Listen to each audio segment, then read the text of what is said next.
ধরুন শরীয়তপুর থেকে ঢাকায় রিকশা চালাতে আসা আজিজ মিয়ার কথাটাই। তিনি যদি ভোটার না হন বাংলাদেশের কোনো একটি এলাকা থেকে, তিনি কি পারবেন সেখান থেকে কোনো নির্বাচনে প্রতিদ্বন্দ্বিতা করতে? আজিজ মিয়া পারবেন না। কিন্তু তিনি যদি হন বিএনপির ভাইস চেয়ারপারসন তারেক রহমান, তাহলে তিনি পারবেন। তিনি ভোটার না হয়েও, মানে তারেক রহমান এখনো পর্যন্ত ভোটার না হয়েও তিনি হতে চাইছেন বাংলাদেশের প্রধানমন্ত্রী। যেমন তিনি লন্ডনে বসেই তার বিরুদ্ধে থাকা সকল মামলা থেকে আদালতে জামিনের জন্য দাঁড়ানো ছাড়াই মুক্ত হয়ে গিয়েছেন। তবুও তিনি দেশে যাননি এবং কবে যাবেন সেটাও কেউ জানে না। আর ভোটার তালিকায় নাম না থাকলেও তিনি হতে যাচ্ছেন দেশের প্রধানমন্ত্রী। কারণ যে কোনো মুহূর্তেই নাকি নির্বাচনের তফসিল ঘোষণা হতে পারে, আর তফসিল ঘোষণার পর তো তার ভোটার তালিকায় যুক্ত হওয়ার সুযোগ থাকবে না। থাকবে কে জানে, হয়তো থাকবে, কারণ তিনি দেশের প্রথম সামরিক শাসক জেনারেল জিয়াউর রহমানের সন্তান। তিনি দেশের প্রধানমন্ত্রী বেগম খালেদা জিয়ার পুত্র। তার ক্ষেত্রে তো সবই সম্ভব নয়। শরীয়তপুরের আজিজ মিয়ার ভাগ্য নিয়ে তো আর জন্মাননি তারেক রহমান, তাই না? দেশের বর্তমান রাজনীতিতে সবচেয়ে বড় এবং সবচেয়ে অস্বস্তিকর প্রশ্নটি এখন আর কে জিতবে কে হারবে শুধু এটুকুতে সীমাবদ্ধ নেই। প্রশ্নটা আরো মৌলিক, আরো অস্বস্তিকর। যে ব্যক্তি নিজেই এখনো এই দেশের একজন বৈধ ভোটার নন, তিনি কিভাবে এই দেশের প্রধানমন্ত্রী হওয়ার স্বপ্ন দেখেন? তার দলই বা কিভাবে জনগণকে ভোটের রাজনীতির কথা শোনায় যখন তাদের শীর্ষ নেতৃত্ব নিজেই ভোটাধিকার ভুক্ত নন? এই প্রশ্নের কেন্দ্রে আছেন বিএনপির ভারপ্রাপ্ত চেয়ারপারসন তারেক রহমান। তারেক রহমানের ভোটার না হওয়া কোনো হঠাৎ সৃষ্টি হওয়া ঘটনা নয়। এটি এক দশকেরও বেশি সময় ধরে চলমান একটি বাস্তবতা।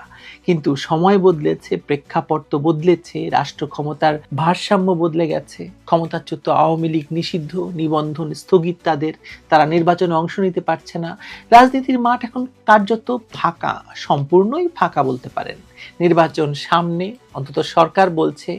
এমন একটি সময়ে এসে তারেক রহমানের ভোটার না থাকার বিষয়টি আর ব্যক্তিগত প্রশাসনিক সীমাবদ্ধতা নয়, এটি সরাসরি একটি রাজনৈতিক সংকট।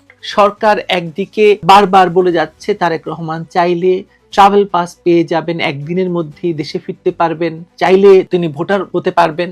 আবার এই সরকার নিয়ম করে দেশবাসীকে স্মরণ করিয়ে দিচ্ছে যে তিনি এখনো বাংলাদেশের ভোটার নন, তার বৈধ পাসপোর্ট নেই, তিনি আবেদনও করছেন না। এই দ্বৈত ভাষ্য আসলে কোনো মানবিকতা বা সদিচ্ছার প্রকাশ হতে পারে না। রাজনৈতিক ঘটনা তো নয়, এটি একটি সুচিন্তিত রাজনৈতিক ফাঁদ।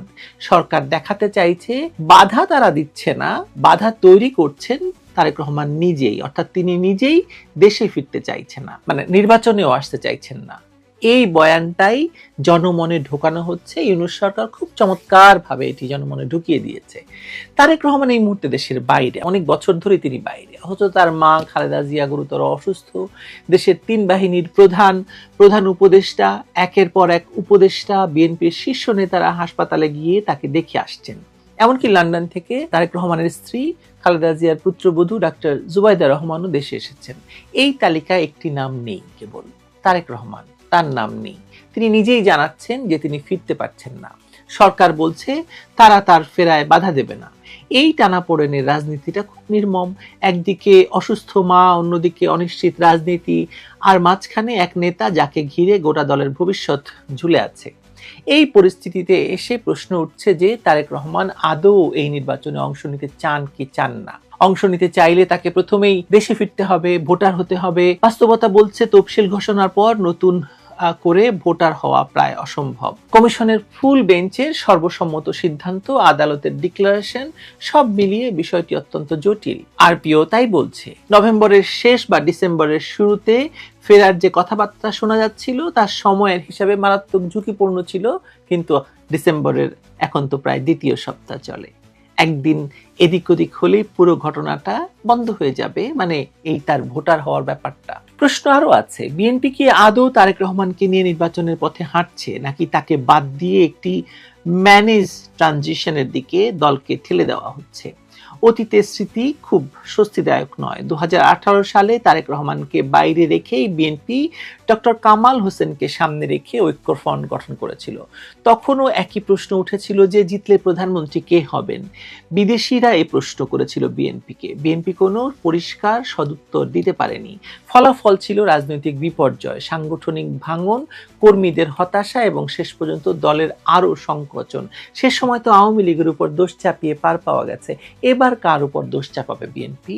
সে সময় বলেছে আওয়ামী লীগ নির্বাচন রিগ করেছে, আওয়ামী লীগ নিজে নিজে জিতেছে, আওয়ামী লীগ হারিয়ে দিয়েছে, রাতের ভোট হয়েছে। কিন্তু এইবার যদি তারেক রহমানকে ছাড়া নির্বাচনে যায় এবং একই ধরনের ফলাফল হয়, এবার কার উপর দোষ চাপাবে? এবার প্রেক্ষাপট তো আরো ভয়ঙ্কর। আওয়ামী লীগ নিষিদ্ধ, রাজনীতির কেন্দ্রে এখন বিএনপি, জামায়াত, ধর্মভিত্তিক দল, নতুন ছাত্র নেতৃত্বের দল। জুলাই আগস্টের থানা এবং কারাগার লুটের অস্ত্র এখন পুরোপুরি উদ্ধার হয়নি, এমন অভিযোগ সব জায়গায় আপনারা শুনতে পাবেন। এই অস্ত্র যদি রাজনীতির মাঠে সক্রিয় থাকে তবে ভোটের দিন ব্যালট নয়, পেশি শক্তি বাস্তব ক্ষমতার নিয়ামক হয়ে উঠবে। এই বাস্তবতায় বিএনপি, জামায়াত বা ধর্মভিত্তিক শক্তির কাছে কতটা নিরাপদ সেটাও বড় প্রশ্ন। তার উপর আছে আরপিও সংশোধনের বিষয়টি। মনোনয়নপত্র দাখিলে প্রার্থীর সশরীরে উপস্থিতি বাধ্যতামূলক। এই নিয়ম একসময় বিএনপির দাবিতেই কঠোর করা হয়েছিল। কয়েকদিন আগে তারা ভেবেছিল যে তারেক জিয়া যাবেন, শেখ হাসিনা তো আসতে পারবেন না, বা শেখ হাসিনার দলের অনেক নেতাই আসতে পারবেন না যদি আওয়ামী লীগ নির্বাচনে আসে বা নির্বাচনের সুযোগ দেওয়া হয়। কিন্তু আজ তারা সেই ফাঁদে নিজেই পড়েছে। আজ সেই নিয়মই বিএনপির গলার কাটা হয়ে দাঁড়িয়েছে। তারেক রহমান দেশে না ফিরতে পারলে তিনি প্রার্থী হতে পারবেন না। খালেদা জিয়ার শারীরিক অবস্থা এমন যে তার নির্বাচন করা নিয়ে চরম অনিশ্চয়তা। অর্থাৎ দলটির দুই প্রধান মুখই হয়তো নির্বাচনের বাইরে থাকতে হচ্ছে। এই শূন্যতা পূরণ করবে কে? এখানেই আসে বিকল্প নেতৃত্বের প্রশ্ন। ডাক্তার জুবাইদা রহমানের নাম ইতিমধ্যে আলোচনায়। তিনি শিক্ষিত, পরিচ্ছন্ন ইমেজের মানুষ, জিয়া পরিবারের সদস্য, আবার সরাসরি কোনো দুর্নীতি বা সহিংস রাজনীতির সঙ্গে যুক্ত নন। জিয়া পরিবারকে রাজনীতিতে রাখতে চাইলে তিনি হয়তো সবচেয়ে যৌক্তিক অপশন। কিন্তু দলের কেন্দ্রীয় নেতৃত্ব এখনো প্রকাশ্যে এই বাস্তবতার কথা বলছে না। তারেক রহমানই কি চাইবেন যে তার স্ত্রী রাজনীতি করুক?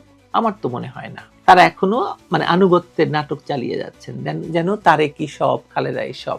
কিন্তু প্রশ্ন হলো, এই আনুগত্য কি আদতে দলের স্বার্থ রক্ষা করছে, নাকি দলটাকে আরো গভীর সংকটে ঠেলে দিচ্ছে? অনেকেই মনে করছেন যে বিএনপির কিছু শীর্ষ নেতা আসলে ভেতরে ভেতরে নতুন একটা সমীকরণের দিকে হাঁটছেন। ফখরুল ইসলাম আলমগীর, সালাউদ্দিন আহমেদ, আমির খসরু মাহমুদ চৌধুরী, এই তিনজনের মধ্যে সম্ভাব্য প্রধানমন্ত্রী হিসাবে নিজেদের দেখতে শুরু করেছেন কেউ কেউ। অবস্থা দৃষ্টে মনে হয় আমির খসরু এই দৌড়ে খানিকটা এগিয়ে আছেন। যদি সত্যি এমন কিছু ঘটে, সেটি আর পার্টির অভ্যন্তরীণ গণতন্ত্র হবে না, সেটি হবে একটি রাষ্ট্রীয় প্রকল্প। আমার কাছে মনে হয় এই রাষ্ট্রীয় প্রকল্পের অনেকখানি শুরু হয়ে গেছে। সরকারি প্রেসক্রিপশনের যে বিষয়টি, আওয়ামী লীগ নিষিদ্ধর কথা বললাম একটু আগে, বিএনপি নেতৃত্বহীন মাঠে নতুন শক্তি তৈরির প্রক্রিয়া, সব মিলিয়ে একটি নিয়ন্ত্রিত রাজনৈতিক পুনর্বিন্যাসের ছবি স্পষ্ট হতে শুরু করেছে। এই পুনর্বিন্যাসে জিয়া পরিবার আদৌ থাকবে নাকি ধীরে ধীরে সরিয়ে দেওয়া হবে, সেই প্রশ্ন এখন আর কেবল গুজব নয়, এটি বাস্তব রাজনৈতিক আলোচনা। -3, -2, -4, -5 কত কিছু চলছে। অন্যদিকে আওয়ামী লীগের নিবন্ধন স্থগিত হওয়া বাংলাদেশের রাজনীতিতে একটি নজিরবিহীন ঘটনা। স্বাধীনতা আন্দোলনের নেতৃত্ব দেওয়া দল, 6 বারের নির্বাচিত সরকার, দীর্ঘ শাসন, সবকিছুর পর আজ তারা আইনিভাবে নির্যাতনের শিকার এবং নির্বাচনের বাইরে। বিচার শেষ না হওয়া পর্যন্ত দলীয় কর্মকাণ্ড নিষিদ্ধ, নিবন্ধন স্থগিত, প্রতীক হারানো। এটি কেবল আওয়ামী লীগের সংকট নয়, এটি পুরো রাজনৈতিক কাঠামোকে অন্য এক ভয়ঙ্কর অবস্থায় নিয়ে ফেলেছে। আজ আওয়ামী লীগ, কাল যে কেউ বিএনপিও হতে পারে। এই প্রেক্ষাপটে বিএনপি যদি নেতৃত্ব সংকটে পড়ে, অর্থাৎ যদি তারেক রহমান ভোটারই না হন, যদি তিনি নির্বাচনেই অংশ না নেন, তাহলে ভোটের মাঠে বিএনপির অবস্থান কি হবে বলেন তো? তারা কি আবারও প্রধানমন্ত্রী কে এই প্রশ্নের অস্পষ্ট উত্তর ছাড়া ভোটে নামবে? জনগণ কি তার দ্বিতীয়বার একই অস্বচ্ছতার ফাঁদে পা দেবে? তারেক রহমানকে ঘিরে রাজনীতি এখন দুই ধারায় বিভক্ত। একদিকে আবেগ, পরিবার, ঐতিহ্য, অন্যদিকে বাস্তবতা, আইন, নির্বাচন কমিশন, তফসিল, সবকিছু। আবেগ দিয়ে রাজনীতি চলে কিছু দূর পর্যন্ত, কিন্তু শেষ পর্যন্ত রাজনীতি চলে আইনি কাঠামোর ভেতর দিয়েই। ভোটার না হয়ে কেউ প্রধানমন্ত্রী হতে পারে না, এটা তো কঠিন বাস্তবতা। তাহলে বিএনপি কেন এখনো ভোটের কথা বলছে, কেন তারা আন্দোলন, রোড ম্যাপ, বিজয়ের গল্প শোনাচ্ছে?